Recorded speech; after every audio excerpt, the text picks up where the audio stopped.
Hey, what's going on, GameLeapers? This is Eggs, and in today's video, we're going to be revealing 10 champions who, well, you're probably not playing, but lots of people in high elo career are playing these champions and abusing them for free LP in 12-15. So to know who these champions are, and to know the rune page, the builds, the summoner spells that you guys have to run in your games, just like these top tier solo queue players, make sure you stick around for the whole video. And guys, if you want to master any of these champions, make sure you check out the GameLeap website, link down below in the description and comment section. Our challenger tier players and coaches are uploading daily content. These might be champion courses and guides where we teach you how to play a champion at a high level. They might even be some high elo VOD analyses where we go through Fakers games, Canyons games, the top tier players, and we show you what they do that you can do in your games too. So get that exclusive access to that library of content by signing up, and let's get into the countdown. Now we'll start in the mid lane with a champion, well, who's one of the best roaming mid laners, this being Galio. Now Galio might not have the strongest 1v1 in the game, but what you're really playing Galio for is to help your teammates, and I know that does not sound too enticing. But if we think about this for a second, how often are your teammates picking champions like maybe Darius or Rengar or Vayne or Jinx? These champions get picked a lot. These are big carry champions, and by picking a mid laner like Galio, where you can actually give up your own lane to support those big carries, it's actually a very good strategy. So you're playing this champion, like I said, to use your ultimate to protect those carries of yours and to get them going. Also, if you have a carry jungler who needs a bit of CC and setup, Galio is a great champion to lock in because you provide that for them. And it's kind of interesting that even though Predator got nerfed a few patches ago, the Koreans are still running this, and with a bit of Ingenious Hunter, which is going to help your Everfrost and Zhonya's Hourglass, and Minion Dematerializer as well, which really helps with your wave clear, because Galio loves priority, then he can move around the map. So Galio is the first champion to consider picking for the rest of 12-15. Now next up, we have a champion, well, who's really flying under the radar, and is picked nowhere near as much as he should be. This is the blob in the top lane, Zac. So for Zac, why is he so good in the top lane? Well, it's really because of that Balmy Cinder buff a couple of patches ago. So the fact it went from 1100 gold to 1000 gold, that's like one minion wave earlier in the top lane. So this is amazing, obviously, for like other tanks who are building Balmy Cinder, but for Zac it's really good as well. And you can see that in close to 300 matches, this is not just in like 20 or 30 games Zac's played, he's very popular. He has a 55% win rate in Master and above in the hardest server, well, arguably, in the world. So if this doesn't interest you as a top laner, then I don't know what will. But maybe a bit like Galio, it's probably best to pick Zac, guys, when you do have maybe a carry jungler who needs a bit of setup, or you have a team with like legit just no CC. You might have something like a Soraka or a Janna support. Zac will probably provide enough crowd control for your entire team in those mid to late game team fights. Amazing scaling champion, strong when you get Balmy Cinder, awesome setup, great champion. Now moving down to the bot lane here, let's talk about one of the most fun supports to play at the moment, this being Ashe. And I know what you're thinking, Ashe support, why not just play her as an AD carry? Well, Ashe support, funnily enough, is actually very popular in Korea and also very popular in pro games, to the point where sometimes she even gets picked and banned because she's so good. Now the main reason why she is so good is because of Ultimate Hunter and your Enchanted Crystal Arrow, the low cooldown you have on this. Once you start getting cooldown, so with Lucidity Boots from Mandate, also if you're going Mirror Mana, you get cooldown from that. The ability haste is going to enable you to spam your ultimate off cooldown. It will be on such a low cooldown, like 20-30 seconds in the mid to late game, and because lots of champions would benefit from this, I mean every champion in the game would, Ashe is actually quite a deadly support. Yes, she's very killable, but even if you do run it down during the laning phase, remember, you'll always have your ultimate to kind of fall back on. And if you do get snowballing, the game is just GG. Just make sure you're taking Halo Blades and Domination as your primary tree, so you're not going Comet, you're not going Scorch, even though Scorch did get buffed a couple of patches ago. Take this rune page on your screens now, and you will thank me for it later. Now let's head back to the top lane. So we just talked about Zac. Well, how about another AP champion? But this one doesn't go Balmy Cinder, this one goes Night Harvester and wants to rush Sorcerer Shoes, this being Rumble. Now I just mentioned for Ashe, right, you're not going to take Comet or Scorch, but for Rumble in the top lane, that's exactly what you're going to do. And if you look at this page for me here, with Comet and Scorch and Resolve as your secondary tree, these high elo Korean Rumble players have over a 72% win rate. Now in close to 700 matches overall, regardless of what runes or builds you're going, over a 52% win rate, and this is for a very killable champion. Like Rumble, if you gank him, what escapes does he have? He has a bit of movement speed from his W, but that's about it. You get onto him, he's 100% going to die. So this really just goes to show how much power this guy has in lane. And the key to playing Rumble effectively in the top lane so you can dominate the lane on 1v2 the enemy top laner and enemy jungler is to try to maintain your heat at above 50. So that bar of yours, when you use your abilities, you're going to generate heat. You don't want to overheat 24/7, right? And you don't want to be low on heat because your abilities won't deal more damage. So you want to try to stay in the danger zone as long as possible. And by the way, guys, if you are against bursty champions in the top lane, so you might be against champions like maybe Jax, you really want to be running bone plating against them, not second wind, because you do need the tankiness in those little trades. So Rumble in the top lane, guys, if you feel as if your team needs a bit of AP, or you feel as if the matchup's really good for you, lock this champion in. You will stomp lane lane like no other. Now speaking of stomping lane, this champion in the mid lane, an S+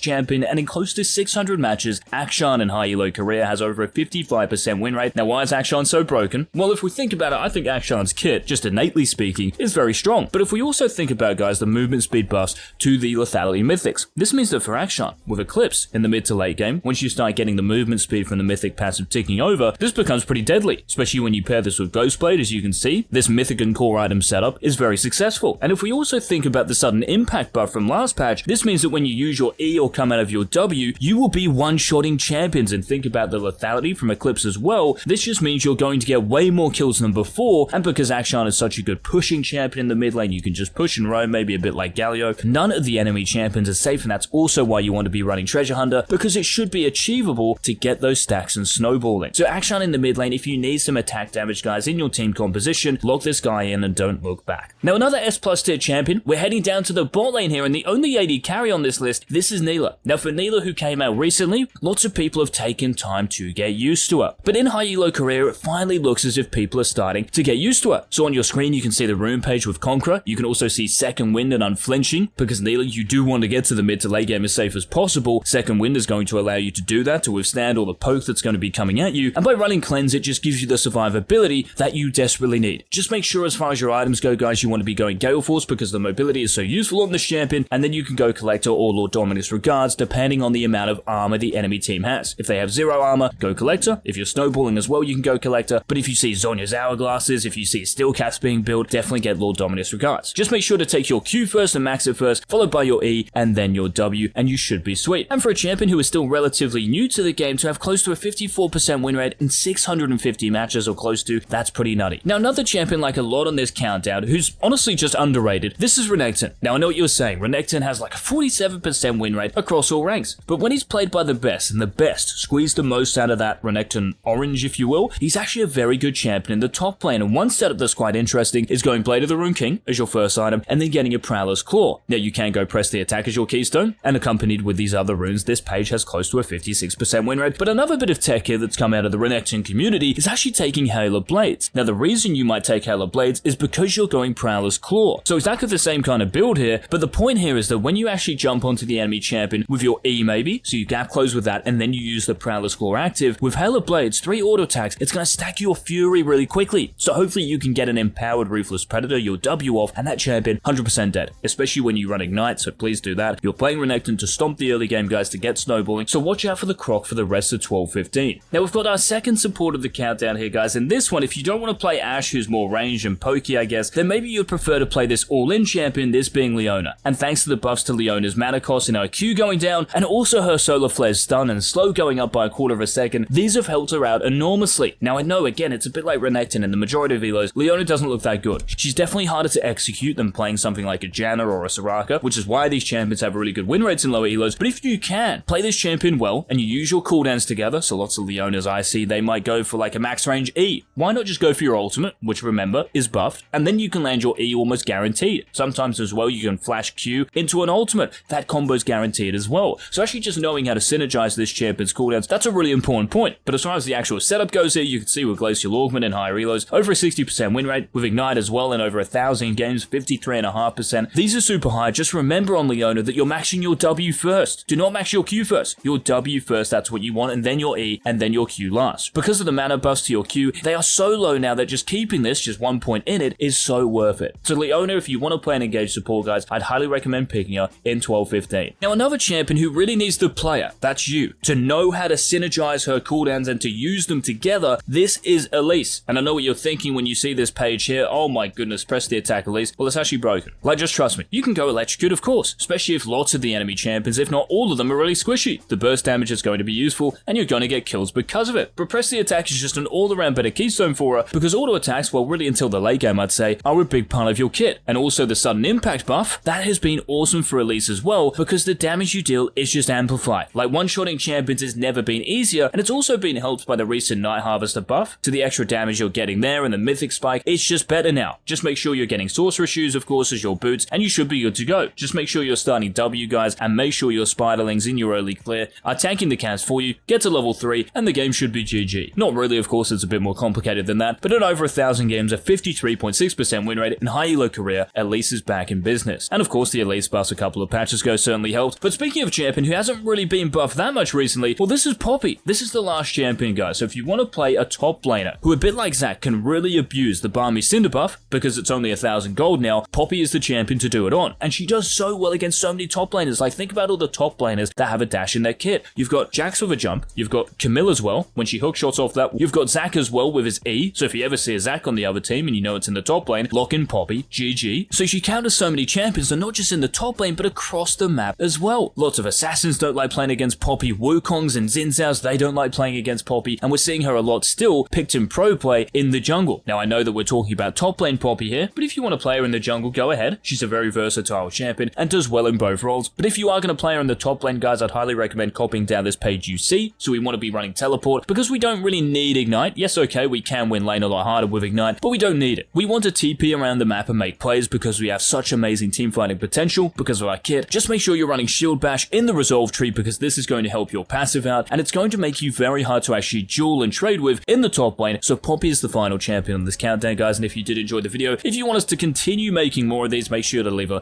a like down below. Let us know any thoughts or questions you might have on these champions in the comment section. And until our next Season 12 upload, this has been